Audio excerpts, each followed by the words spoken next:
So this is a screen capture of a discussion forum. Notice how it's set up. They have a start here. I'll click on it.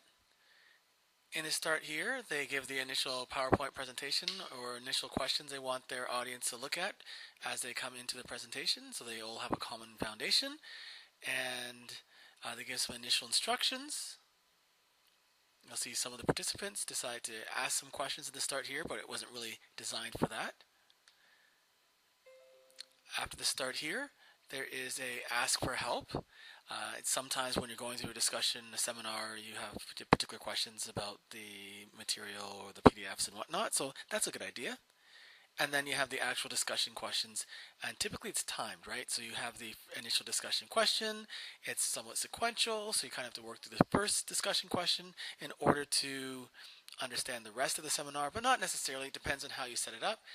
Their first question for advances: how do you deal with pseudoscience in your classroom? Do you see it as a barrier to integrating AIS or as an important learning opportunity?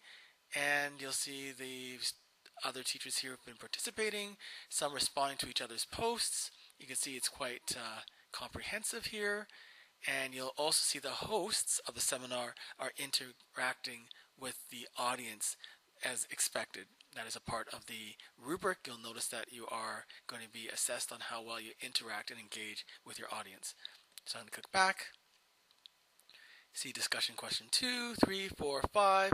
You're also expected to create a bibliography, and then at the very end of it, someone, or in your entire group, maybe it's a whole group collectively, you're going to probably use a Google Doc and then summarize what the general idea, flow, rhetoric was around the various questions or whatever format you decide to use for your seminar.